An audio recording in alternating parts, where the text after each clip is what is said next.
Bom novo dia para você que está acompanhando a gente em mais um episódio da Conversa da Escritura.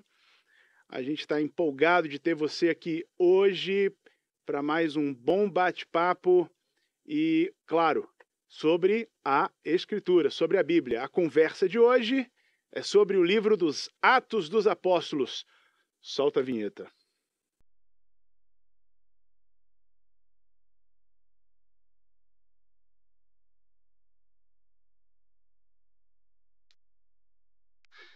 Então, que bom que você está com a gente. Você que é novo aqui no canal, aproveita para se inscrever. É só apertar, clicar em cima desse sininho aí, tá bom? E você que já é inscrito, já começa a curtir essa nossa live, clicando no joinha e chamando todo mundo que você conhece, todos os seus contatos para participar desse momento de bênção. É só clicar na setinha.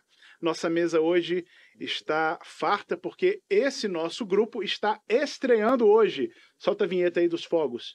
Não tem, tá bom. Não tem a vinheta dos fogos. Tá certo, é a nossa estreia hoje e o pastor Jair, ele já é veterano na Conversa da Escritura. Bom novo dia, pastor Jair. Bom novo dia a todos que estão nos ouvindo, que Deus abençoe e que você possa ser edificado com a Conversa da Escritura. Não tão estreante assim, porque já participou de um episódio na temporada passada. O jovem Pedro Henrique nos abrilhanta a mesa. Bom novo dia, Pedro. Bom novo dia para o pastor Daniel, para o pastor Jair, para o pastor Inês. Bom novo dia para você que está em casa. E que desafio, né? Sentar à mesa com esse pessoal não é fácil, não. Então, apertem os cintos em casa, pessoal. Vamos juntos nessa. E super estreando na Conversa da Escritura, uma das mestras da nossa De Novo Dia, por quem temos grande respeito. E, enfim, né, abrilhanta demais essa mesa, a figura da pastora Inês Bertoli, a mais nova aquisição da Conversa da Escritura. Bom novo dia! Bom novo dia para todos, para o pessoal aqui da mesa também, os que estão em casa, os que vão nos assistir depois. E eu que sou grata, né? E estou muito feliz de estar aqui. Espero poder colaborar muito. Que bênção. Vamos junto. Eu vou pedir para o pessoal da técnica só soltar o cronômetro aqui, porque senão eu vou falar 3 horas aqui. Porque o assunto hoje é longo, né? Hoje o assunto é longo, é gostoso. Nós estamos falando hoje sobre o livro dos Atos dos Apóstolos. É o 5º livro do Novo Testamento, um livro que foi escrito por volta ali do ano 63, e a gente pode constatar isso mais ou menos ali pela própria escrita do livro. Ele termina num momento que é o momento de Paulo preso em Roma antes do seu julgamento. Ele foi escrito por Lucas, que a gente vai ver tanto por ele dizer, né, ao Teófilo que este é o 2º tratado, e o próprio Lucas se coloca na narrativa dos fatos a partir do capítulo 16, indo até o fim. Inclusive, a gente não vai falar disso hoje, mas só para dar uma palhinha para frente, as cartas que Paulo escreve nesse momento do final do livro, que são as cartas Efésios, Filipenses, Colossenses e Filemão, na carta aos Colossenses e na carta a Filemão, na dedicatória, Paulo diz... Lucas está aqui, né? Enfim, né? Um beijo no coração do Lucas para vocês. Enfim, o propósito do livro é fazer essa conexão. No capítulo 1, verso 1, ele vai dizer que o primeiro tratado foi para falar de tudo que Jesus começou a fazer e a ensinar. Só que Jesus não parou de fazer e ensinar. Jesus continuou fazendo e ensinando através dos apóstolos e da igreja, a nossa igreja que está fundada. O livro vai falar, inclusive, quando a gente fala de igreja, dos 30 primeiros anos da história da igreja. Pensa, né? Que coisa interessante, né, pastora Inês? A nossa igreja, daqui a pouco, né, para quem está assistindo ao vivo, daqui a alguns dias ela vai completar 63 anos. 63 anos. Quando o livro dos Atos dos Apóstolos é escrito, já a igreja só tem 30. Metade da história da nossa igreja. Metade da história da nossa igreja, enfim. E que história, né? E que história, né? Bem, a gente vai falar algumas coisas aqui, mas é importante dizer, assim como a Bíblia toda não esconde falhas dos seres humanos. A Bíblia não esconde os problemas dos seus heróis. O livro dos Atos também não dá mole para a igreja. Ela fala dos problemas, ela fala dos conflitos que existem ali e por aí vai. antes da gente começar a conversar aqui mais apropriadamente, vamos dividir o livro didaticamente em 2 sessões. O livro não tem uma divisão no meio aqui, termina a primeira sessão e começa a segunda. Mas a gente vai entender esse primeiro momento do capítulo 1 ao capítulo 12, que fala da igreja em Jerusalém e arredores, e o personagem principal, não é o único, mas o principal é o apóstolo Pedro. A partir do capítulo 13 é a expansão da igreja pelo mundo a partir de Antioquia, e o personagem principal é o apóstolo Paulo. Mas a temática do nosso ano aqui na igreja é qual mesmo? Fazer Cristo conhecido. Fazer Cristo conhecido. Fazer Cristo conhecido. Então, aí o Pedro olhou para cá. Isso, olha aí, né? Fazer Cristo conhecido. Eles me conhecem, eles me conhecem. É a temática do ano da nossa igreja. E aí a pergunta que a gente faz é o seguinte: ok, o livro dos Atos dos Apóstolos precisa falar sobre Cristo. E o que a gente encontra de Cristo nos Atos dos Apóstolos? Pastor Jair, vamos começar contigo aí. O que você, na sua leitura, aliás, pausa antes do Jair falar. Abraço para o pessoal das Alvoradas, todo mundo das Alvoradas, e abraço ao pessoal que participa das Alvoradas e que está fazendo a leitura sequencial da Bíblia a partir do nosso roteiro. Bem, pastor Jair, o que a gente vê de Cristo no livro dos Atos dos Apóstolos? Na sua leitura, o que você achou lá? A primeira parte, no início do capítulo de Atos dos Apóstolos, Cristo está presente. Então ele se manifesta sobre a sua ascensão aos céus, se manifesta sobre a missão da igreja e se manifesta através de uma profecia que a igreja deve permanecer em Jerusalém até que ela seja revestida de poder. E vai se cumprir a palavra que está escrita em João, que o Consolador vai vir e vai fazer com que os seus apóstolos sejam guiados agora pelo Espírito Santo, né? Então, todo o livro de Atos vai ser o cumprimento da promessa de Jesus, da descida do Espírito Santo, sua ascensão aos céus e fazer com que os discípulos permaneçam dentro da missão que foi estabelecida por Jesus. Né? Permaneçam na visão. Na visão. Pega a visão, né? Pega a visão e permanece na visão. E aí você viu algum momento assim específico que ressalta Cristo? O que ressalta Cristo na igreja não é tanto os sinais e maravilhas, mas é o fato do primeiro martírio acontecer nos Atos dos Apóstolos de alguém que morre por amor a Cristo e não negar a sua fé nele. No caso, Estevão morre por apedrejamento e toda a igreja fica estarrecida e temerosa da ideia de que os seus seguidores serão apedrejados. Mas eles se esquecem que Jesus já tinha advertido que eles seriam perseguidos. Se perseguiram a ele, o mestre não é diferente do discípulo. Então, o martírio de Estevão é uma forma da igreja entender que para viver com Cristo, o sacrifício é uma realidade. Aliás, no Sermão da Montanha, Mateus capítulo 5, né, ele termina dizendo: bem-aventurados, felizes são vocês quando, por minha causa, são perseguidos, mentindo, vos injuriarem e maltratar e fazer tudo aquilo, né?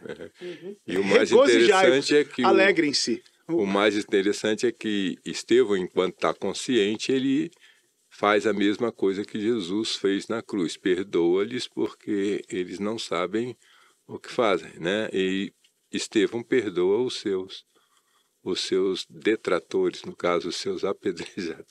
Aqueles que o apedrejam. Interessante, né, Jair, que a gente vê, quer dizer, a gente vê Estevão vendo Jesus glorificado.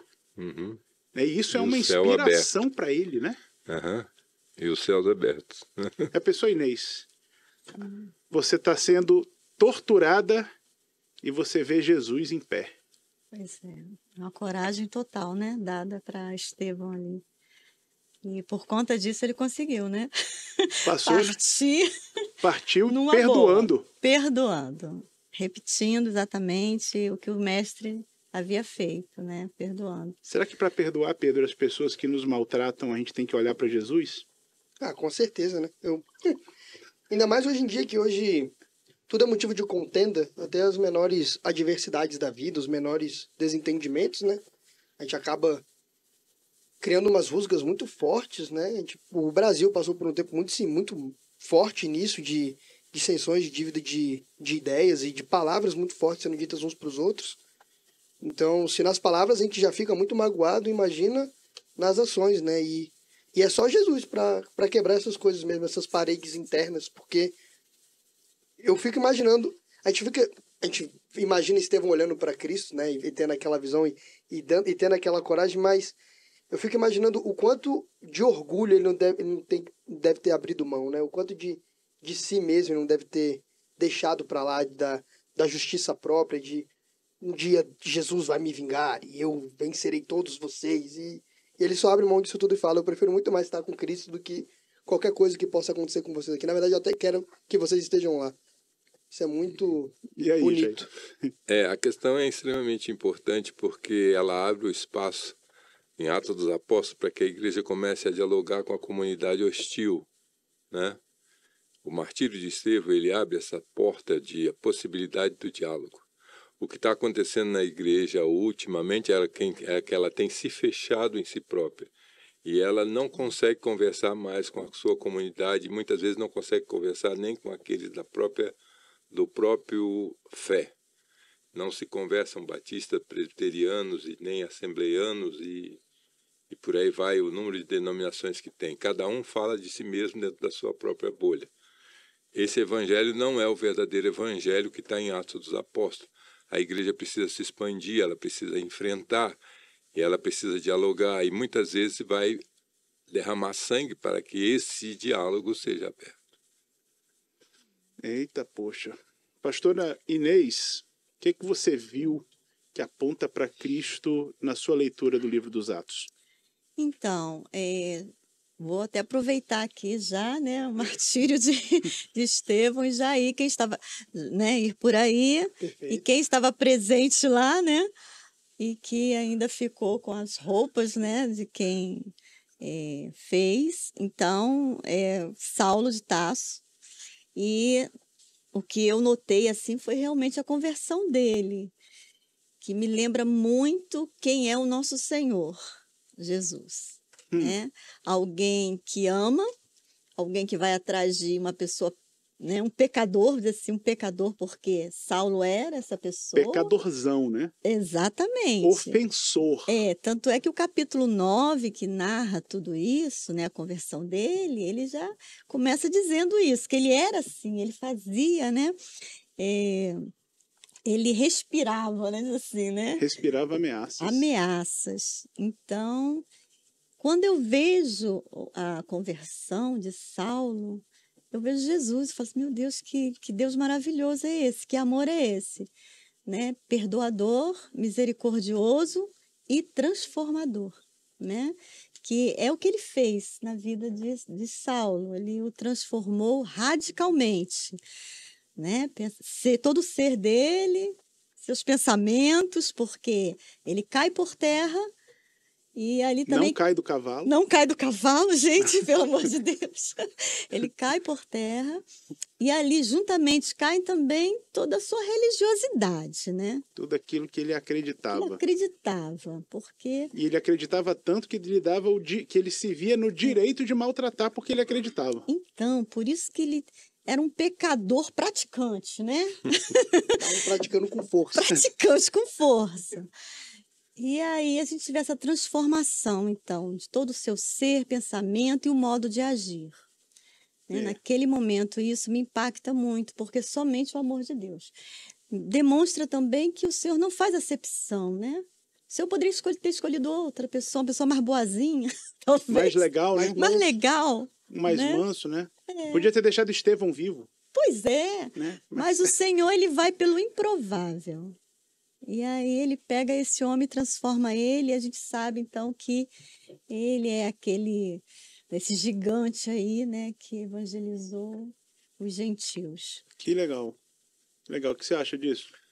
A conversão de Paulo é um sinal da ação do Espírito Santo de Deus e do próprio Jesus para que o Novo Testamento fosse escrito, né? 27 dos livros do Novo Testamento, grande parte deles se deve ao apóstolo Paulo. Né?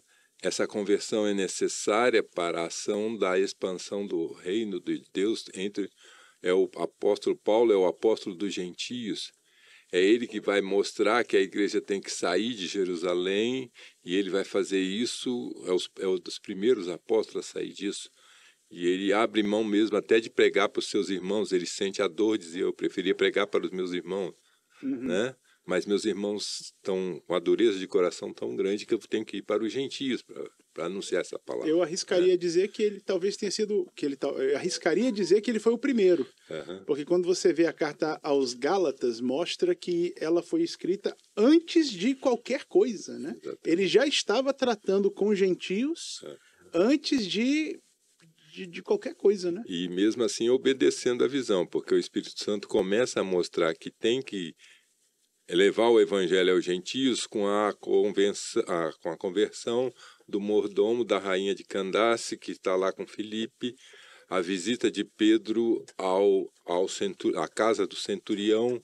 Tudo isso vai apontando para a igreja que eles têm que alcançar os gentios, mas eles não conseguem sair Não da sua consegue entender isso, furar essa bolha de sair dali. Essa bolha parece que não era de sabão, né? Acho que era uma bolha de era couro, a bolha né? da intolerância, porque eu sou judeu, então eu sou a raça eleita, então eu preciso me manter. Isso aqui está muito claro no Atos dos Apóstolos, você percebe a dificuldade que o judeu tem em aceitar a ideia de que o Espírito Santo desça sobre gentios. Aliás... E pior ainda quando você vai descer sobre escravos. Aliás, a situação fica pior fica aí. complicada. Pedro, o que você viu? Curiosamente, o que lendo Atos dos Apóstolos, para mim é muito categórico. Eu vou usar um pouco de tudo que foi dito até, inclusive. É engraçado como o Espírito Santo age, né? Eu falo disso para os meninos no culto. A gente não combina as coisas, mas aí Deus amarra tudo de um jeito que fica espetacular e não tem como contestar depois, né? No caso que o pastor Jair citou mesmo, da visita de Pedro a Cornélio,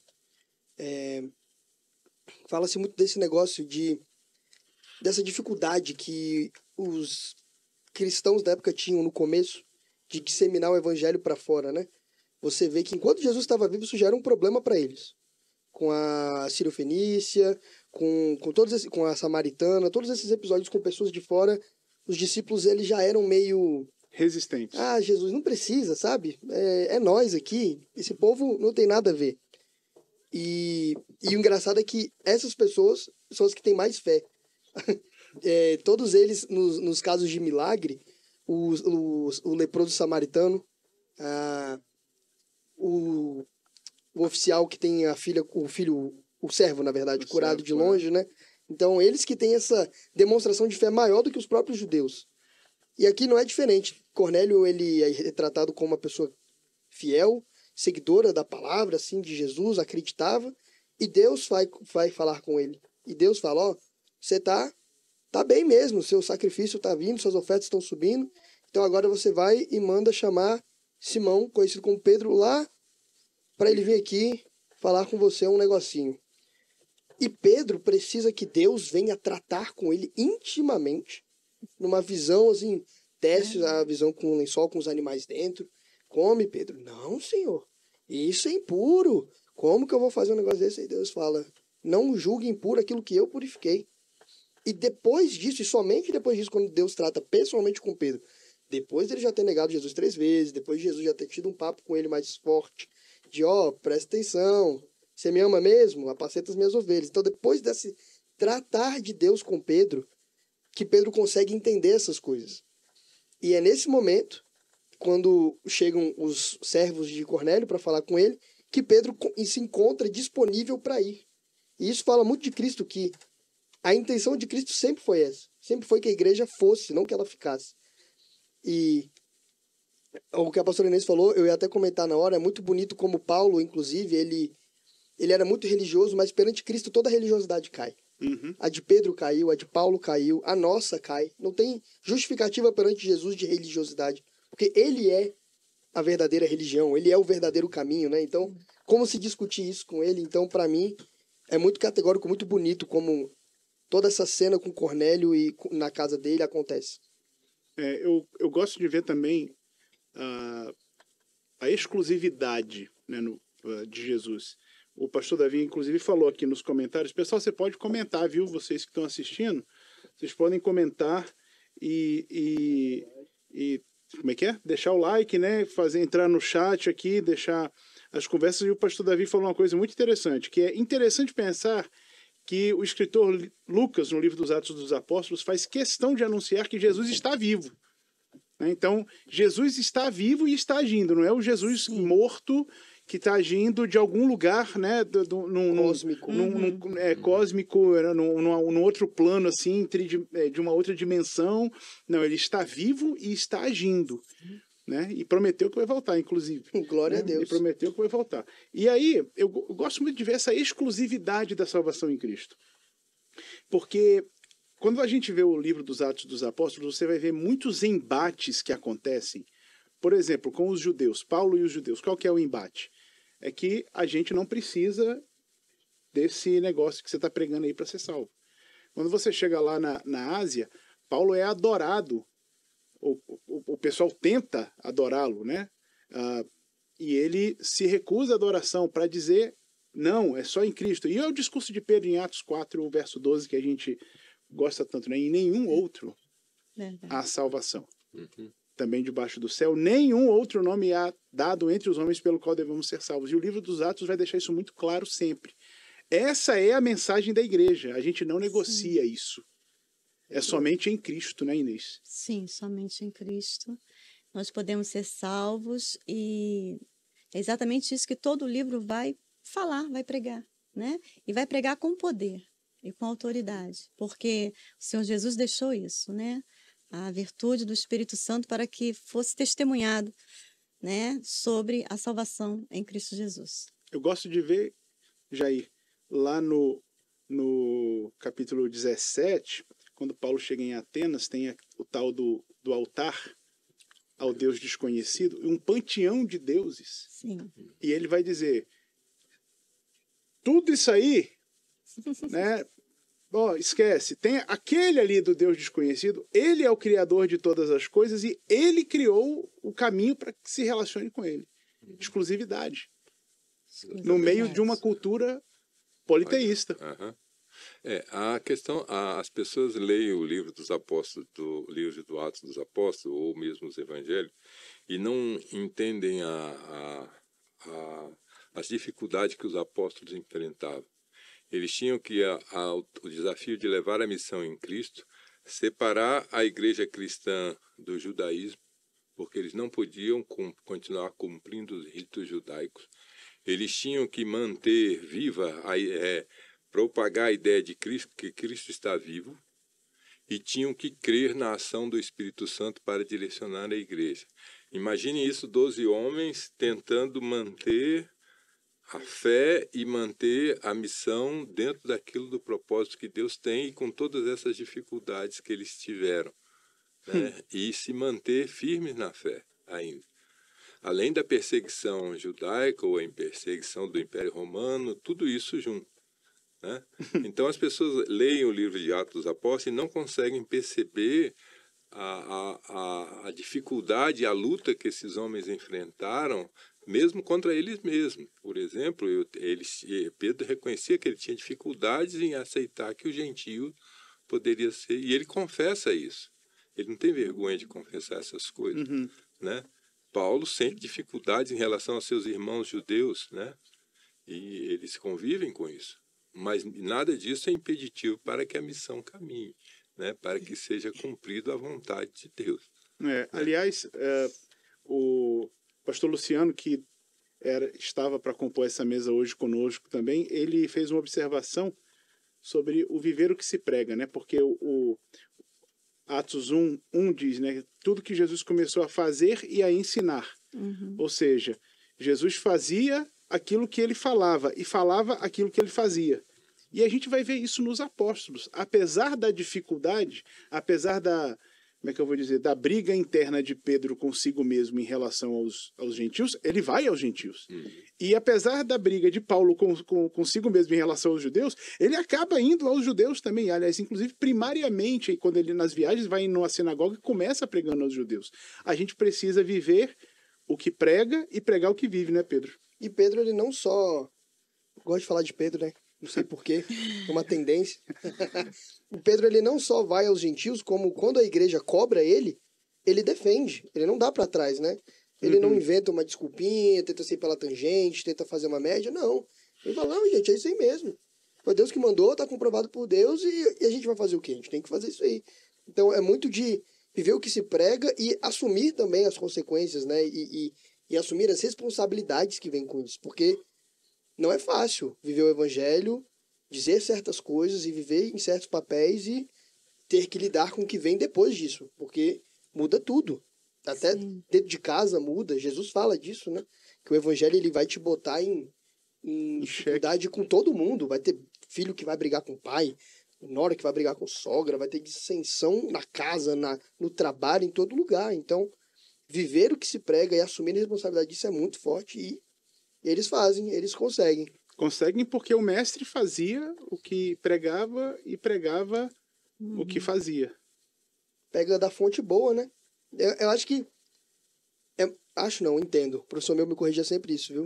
Você não pode mais dizer eu acho, tem que dizer eu entendo, se ficar mais chique. Eu entendo que essa vivência com Jesus no começo, para eles é muito categórica, porque como judeus, eles tiveram que quebrar muito preconceito na cabeça deles. Muita religiosidade, muitos conceitos formados. Quando Jesus vai ser crucificado, todos eles fogem. Os discípulos ficam todos frustrados com a situação. E aí quando Jesus reaparece, que isso começa a quebrar neles, né? Tomé é um deles que não só Jesus precisa aparecer, como ele precisa até tocar para acreditar. Então, ver Jesus fazendo e tornar possível para eles é uma força motriz muito maior para eles conseguirem fazer também. E na verdade, Inês, a gente só consegue fazer o que prega e pregar o que faz quando a gente olha para Jesus e está na dependência dele, porque na gente mesmo a gente é falho, né? Sim, eu costumo dizer que isso acontece quando a gente tem relacionamento com o Senhor, né? E relacionamento na religiosidade. Há muita gente religiosa que não conhece Deus, né? Nunca teve um encontro com Jesus. Diferente, por exemplo, do que aconteceu voltando aqui com Saulo, né? Que ele era um religioso, mas ele era sedento espiritualmente. Até que ele realmente teve um encontro, né, com o Senhor, e aí, tudo que nós já sabemos, ele passa a ser um praticante, né, do que Jesus deixou tudo aí escrito nos evangelhos, né, através dos apóstolos. Então, é isso, é necessário ter vivência. A outra coisa é o título apóstolo, né? Hoje existe uma imensidão de... O cara que é provocável, olha lá, ele vai provocar, todos, ele provocando. Que se colocam como apóstolo. Mas para a igreja, o apóstolo é aquele que tem autoridade, que conviveu diretamente com Jesus. Esse é apóstolo. E você pede no livro de Atos, você fala de dois apóstolos. Ele fala de Pedro e fala de Paulo. Praticamente toda a história gira em torno dele. E os outros 10? Grande parte desses apóstolos, por exemplo, se você quer saber o que o apóstolo Tomé fez, você precisa ler os Lusíadas, certo? Porque o único que relatou os feitos de Tomé na Índia é o pai da língua portuguesa, Camões. Ele cita no texto o que Tomé fez na Índia.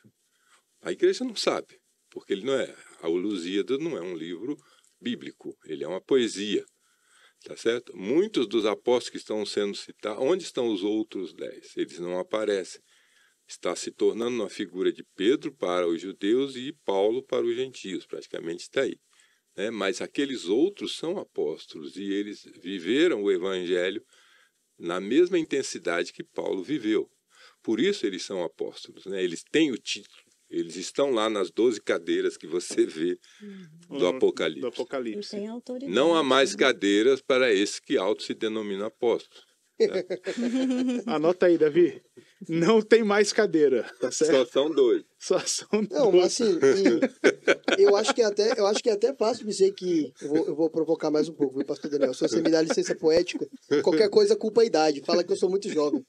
Mas é muito fácil dizer e querer ser apóstolo hoje, que em tese está em momento de paz, né? Mas todos os apóstolos da Bíblia foram assassinados, a palavra viraram mártires do evangelho porque era uma perseguição constante de todo lado. Então, na época, acho que ninguém queria ser. Era muito. Não, o apóstolo é Pedro, ele que é o cara que encabeça. Agora, hoje em dia, que tá mais tranquilo, não. O apóstolo sou eu, pode vir. Mas quando aperta o trem mesmo que a gente vê. Quem que é quem, né? Alguém quiser escrever aí nos comentários, ó, faz os comentários, mas deixa escrito aí nos comentários aí que não existem mais do que 12 cadeiras para os apóstolos.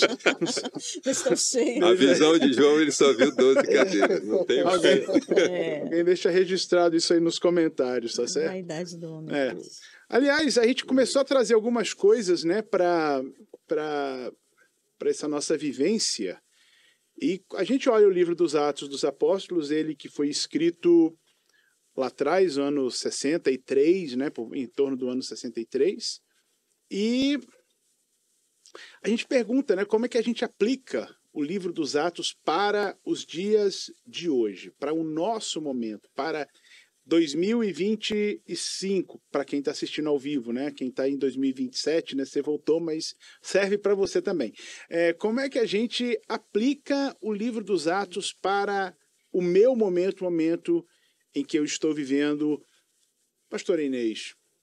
Sim, então, eu coloquei aqui algo que me chamou muita atenção, que é a comunhão, né? A comunhão que tinha ali, havia naquela igreja, na primeira igreja, no primeiro século, no caso. E é assim, eu fico pensando, porque não é diferente de nós, eram pessoas como nós, né? Uhum. Tinha problemas, Opa! né? Tinha situações difíceis entre os irmãos, então eles passavam as mesmas coisas que passamos hoje, só que por quê que eles continuavam unidos, em comunhão?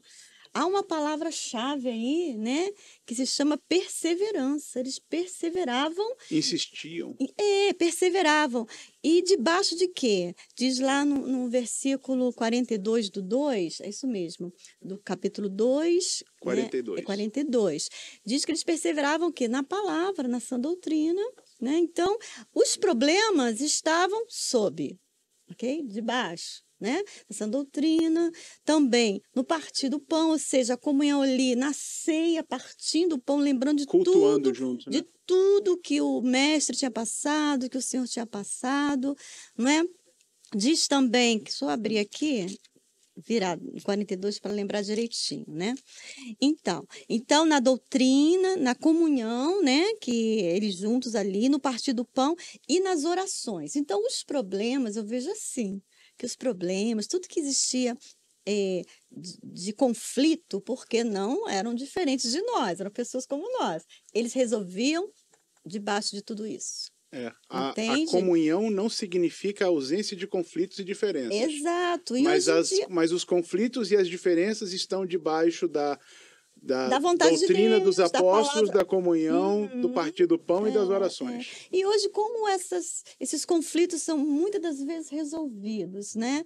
Pessoas saem da igreja, pessoas largam a fé, pessoas tentam resolver do jeito delas, falam mal do irmão, causam, às vezes, problemas, divisões da igreja, e não é por aí.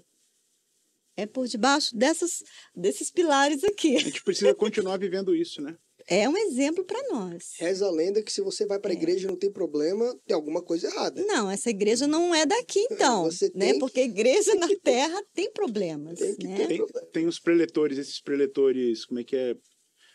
De frase de efeito, eles gostam de dizer, se você chegar numa igreja que não tem problema, sai daí porque você vai trazer o primeiro problema. Sim. Então é isso, tá? Onde eu vejo, assim, que me chama atenção para a gente trazer, nós como igreja, para o dia de hoje, é a comunhão, é viver debaixo desses pilares aí e perseverar. Eu posso pegar um ganchinho no seu aí? Uma das coisas que eu tinha anotado é, você falou da oração, e eu coloquei isso, uma das anotações que eu fiz, né? Sobre a importância da oração sempre. Sim. Inclusive quando a gente acha que está perdendo. Sim. Inclusive quando a gente acha que está perdendo. Quando você vê aquele momento em que o apóstolo Tiago, né, o irmão de João, ele é morto, e Pedro em seguida é preso para ser morto. Então, vamos considerar, tivemos uma grande perda e isso nos doeu muito. Pedro agora Pedro está preso e é o próximo. O que a gente faz nessa hora? Muita gente. Muita gente corre. Corre. O que a igreja faz? A igreja Ora. ora. Ou não corre, né? Tem gente que podia pegar o sangue de Pedro e tentar resolver com a própria mão, né? Eu vou tirar Pedro de lá de dentro, eu vou quebrar isso aqui tudo e no final dos contos não é na força do nosso braço. Tem esses também, né? Mas a igreja... persevera em oração. Persevera em oração. A oração continua sendo necessária, continua sendo marca para hoje, né, Jair? Exatamente. Só a correção que eu falei 12 tronos, na verdade são 24, tá?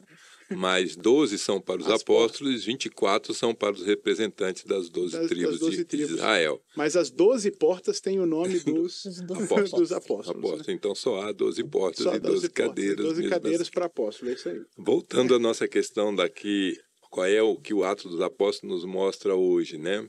Ele mostra que a igreja precisa ter capacidade de tolerar as divergências, suportar os sacrifícios impostos, né, e perseverar na fé e acreditar e crer no consolo do Espírito Santo.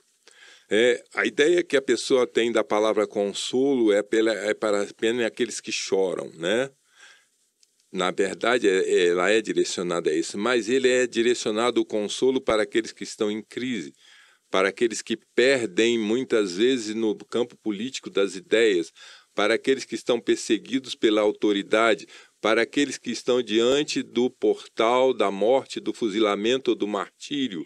Todos esses são consolados pelo Espírito Santo de Deus, porque eles abrem, assim como Estevão está sendo apedrejado e vê os céus abertos. A igreja precisa crer nesse consolo e nessa força que há do Espírito Santo para manter a unidade da igreja. Não será pelo nosso braço, nem pela nossa mente, nem pela nossa capacidade, nem pela liderança que nós manteremos a igreja unida. O único que mantém a igreja unida é o Espírito Santo de Deus. Aliás, alguém já disse que o livro Atos dos Apóstolos a gente poderia nomear Atos do Espírito Santo. Sim. Porque é só o Espírito agindo. É o Espírito que está agindo por meio dos apóstolos. Exatamente. Mas se não é o Espírito, vai dar ruim, né? E o pastor colocou aí diversos sofrimentos, né? E por que não dizer que ele é consolador também quando você tem que perdoar alguém? Exatamente. Porque perdoar dói, né? Abrir mão da justiça. Né? Própria. E aí, ele também é consolador. E, claro, que houve isso também no meio da igreja. Né? Muito perdão, né? Muita resolução ali, né? De problemas. Muito choro. Ainda mais no momento que eles estavam, né? De juntar culturas, os judeus com os gentios. Imagina a quebra que tinha que ter dentro dos encontros, né? Você encontrar o povo que até 2 anos atrás te tratava igual bicho, igual cachorro, se não era nada. Eu preferia que você morresse do que cruzar com você na rua. E agora tá comendo com você na mesa e quebrar esse ranço acumulado de anos de cultura. Não é um negócio fácil, não. O que você viu, Pedro, que a gente podia aplicar para os dias de hoje? Além disso aí que você comentou. Eu vi um negócio muito importante. Um negócio diferente. Bem assembleiano até. Quando o Pedro vai à casa de Cornélio, ele vai até meio assim, né? Meio com o pé atrás, e ele vai acompanhado de um pessoal judeu com ele, uns cristãos judeus. E conforme ele vai ministrando para o pessoal que está na casa de Cornélio, o Espírito Santo, como é que é a palavra exata? Ele desce. Caiu. Ele caiu. Na versão do NVI. Vê se tu acha a versão do caiu aí, Sadi, pra mim. Atos 10. Atos 10, 44. A minha Atos 10, 44. Revista corrigida vai dizer caiu. Que ele caiu assim. E qual que é a ideia do caiu? É que o cair, ele não respeita nada, né? Quando você tropeça na rua e cai, você não consegue segurar nada. Você caiu no chão. Quando cai o negócio da mesa, você não conseguiu segurar, ele só despencou. Então o trem, ele só... Não, caiu, cara. Acha a versão que fala caiu. É revista corrigida. Revista corrigida, não é NVI, não. E quando cai, é meio disso. O Espírito Santo, ele não tá esperando a permissão de ninguém. Ele não está esperando ali, ó. E dizendo Pedro ainda, essas palavras, caiu o Espírito sobre todos. O Espírito Santo ele não está precisando da permissão de Pedro, dos cristãos judeus que estão ali, ou até de quem quer que fosse que estivesse perto. Ele só vem. E ele vem com força, ele vem com propriedade, ele vem com certeza, e ele se derrama. E Pedro e os judeus que estão lá falam assim, a gente vai negar o batismo? Aconteceu igual aconteceu com a gente. A gente não tem o que fazer.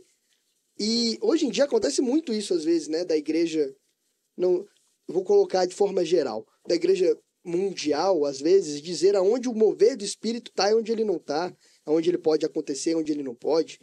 Num ambiente presbiteriano que não acredita nesses dons, vai descer o fogo? Pode descer. Ou num ambiente talvez até muito mais espiritual, desça menos, desça diferente, no contexto batista. Então, é entender que o Espírito Santo, ele age onde ele quer. Não é pela quantidade de pessoas, não é pela qualidade das pessoas, não é pela espiritualidade das pessoas. É quando ele quer agir, ele vai agir. E não tem quem segure, porque se for para cair, ele vai cair. E vai cair em cima de todo mundo. Você estava falando disso no começo, né, Jair? Uhum. Sim, a ação do Espírito Santo... Que ela cai, inclusive, sobre escravos, né? Sobre escravos, né? Exatamente. Né? E todo mundo se acha que só... Só a elite pode ter. Só a elite pode ter, Santo. mas aí os escravos começam a ter o Espírito Santo sobre eles também, né? Começa a descer o Espírito Santo sobre eles também, né? Os servos da casa de Cornélio, né? Seus parentes. Uhum. Deus realmente não faz acepção, né, gente? Deus não faz acepção. Tá aí, pra gente entender hoje. O que mais que você notou, Jair? Outra coisa difícil é a seguinte, que os apóstolos enfrentaram, como a gente já repetiu, que a igreja não consegue suportar hoje, é você suportar as pessoas com as diferentes culturas, né? Veja o embate que havia entre a cultura judaica e a cultura helênica, né? Então, quando a igreja se reúne, ela decide determinar que a única coisa que eu posso prescrever aos gentios é que eles se abstenham das relações sexuais ilícitas e se abstenham da carne sufocada. Isso era suficiente para que eles pudessem permanecer na fé cristã. Notem que o passo que a igreja dá de tolerância em relação àqueles que são mais fracos, quando Paulo fala como que você estende a mão, você que é mais forte, estender a mão ao mais fraco, né? Falta isso à igreja hoje, nessa capacidade de entender. Não é que você vai conviver com o pecado, mas você vai saber diferenciar o pecado do pecador. E, infelizmente, a igreja perdeu essa capacidade. Não é que você vai aceitar o pecado, mas Exatamente. Você vai tolerar a fraqueza do pecador para que ele se fortaleça. Para que ele se fortaleça e se erga. Compreender, né?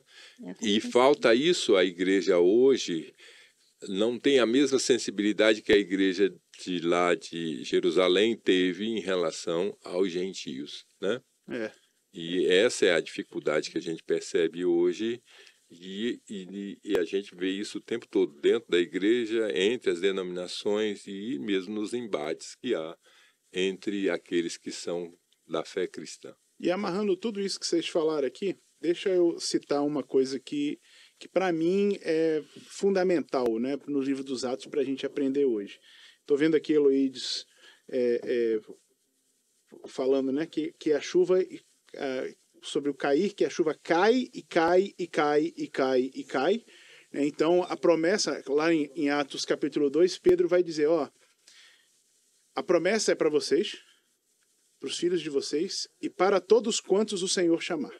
Então, ele aponta não só para um futuro, mas ele aponta para uma globalização. Uhum. E essa é uma outra característica do livro dos Atos, que é esse impulso, esse desejo de Cristo e essa ação do Espírito Santo para tornar Cristo conhecido em todos os lugares. Aonde, inclusive, ou principalmente, Paulo escrevendo aos Romanos, lá no final ele vai dizer, alguns bons anos depois disso aqui, ele vai dizer, quer dizer, Paulo vai escrever aos Romanos lá no capítulo 19 de Atos, mais ou menos. Paulo diz assim, eu quero fazer Cristo conhecido, eu quero pregar Cristo aonde ele ainda não foi conhecido, aonde ele não é conhecido.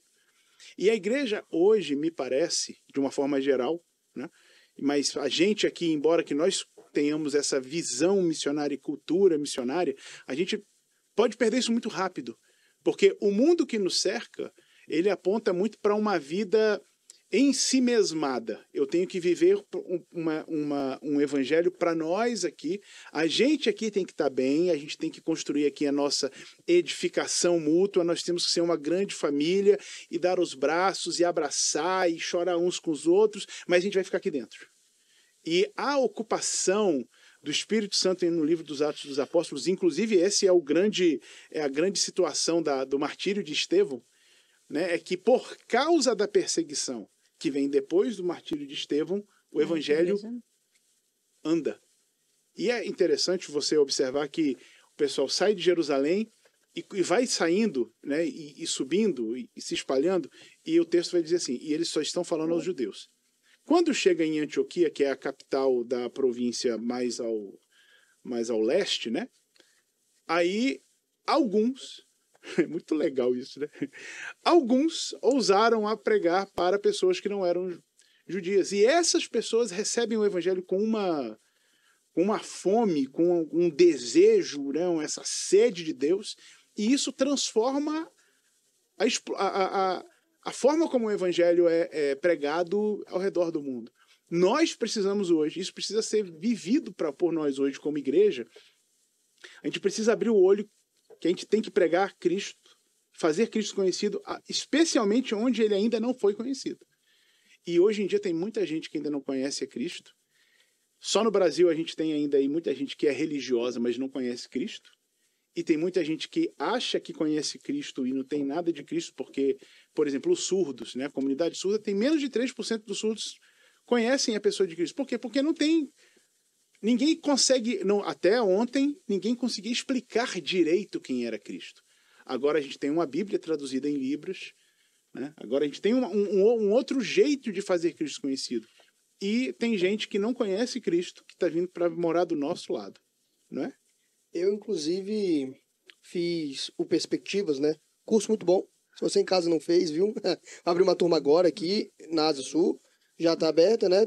Procura a missionária Aline, caso você não saiba. E vai ter uma lá no Valparaíso, no segundo semestre. Então, se você não conseguir fazer agora, faz depois.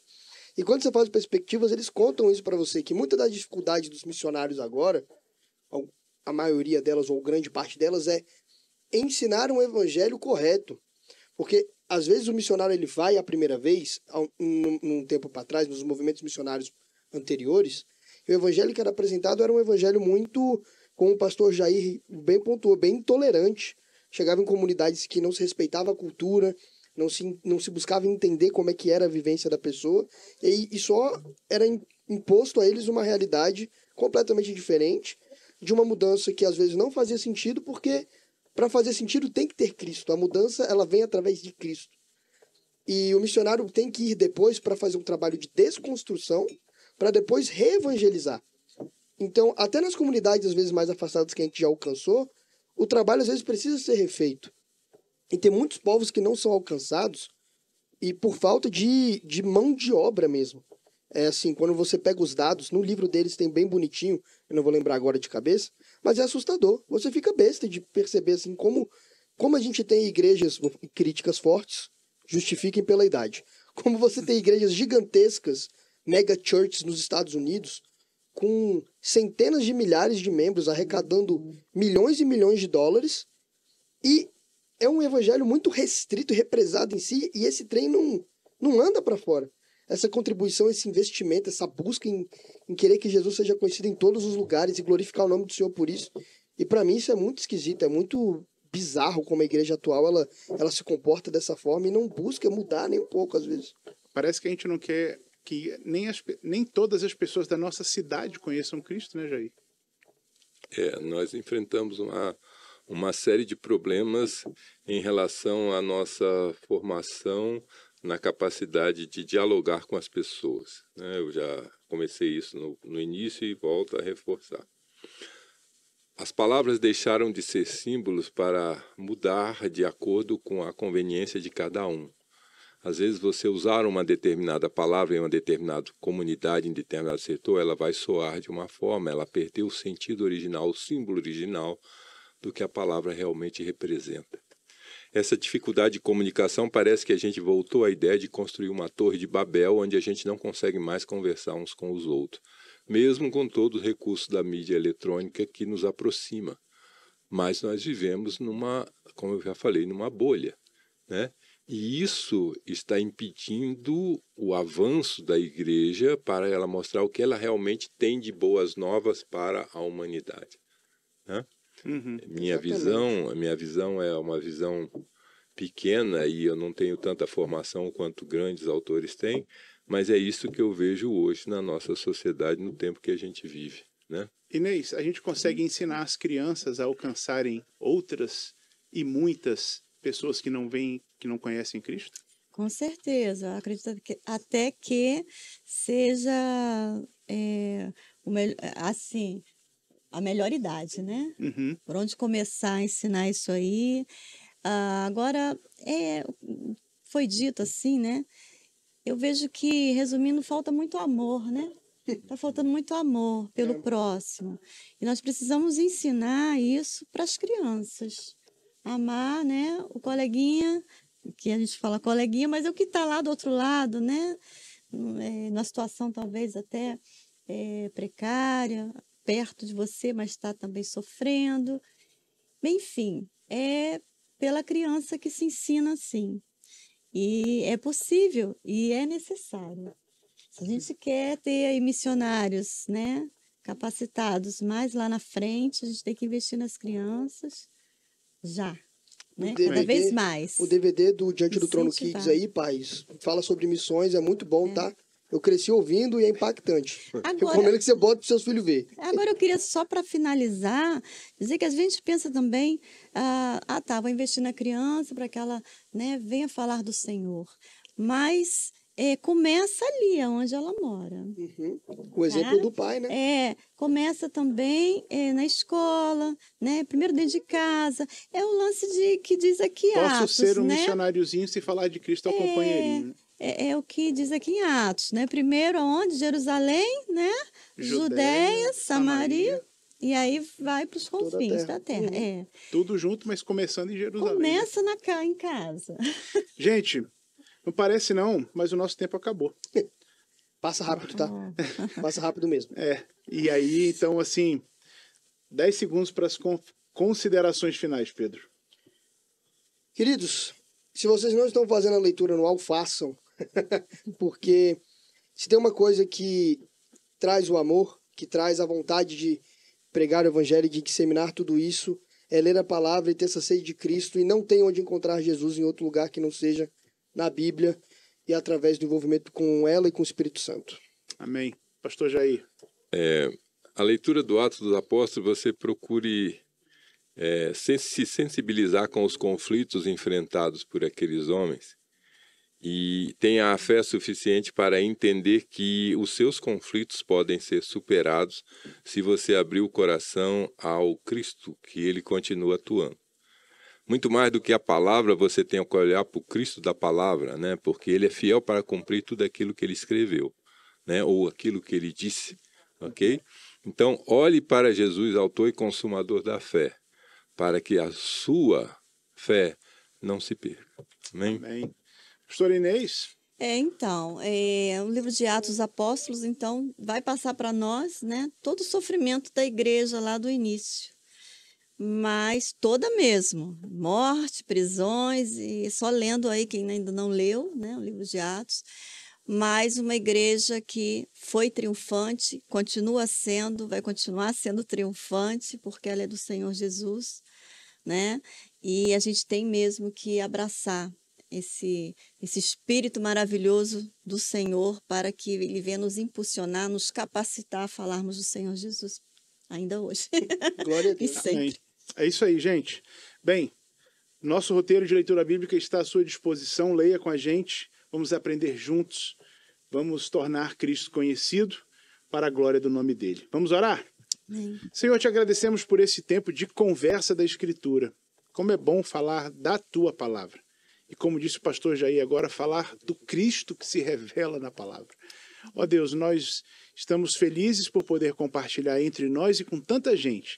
Então que o nosso coração se dedique a te conhecer mais e melhor e tornar, Senhor, Cristo conhecido por onde quer que a gente vá, que sejamos missionários, que continuemos, ó Deus, essa missão de levar as boas novas da salvação em todos os lugares. Que o teu Espírito nos capacite sempre, nos impulsione sempre e que a gente tenha fé na pessoa de Cristo, que isso vai acontecer. Amém. É a nossa oração, agradecidos no nome de Jesus. Amém. Amém. Glória a Deus. Obrigado, Amém. gente. Até a próxima, hein?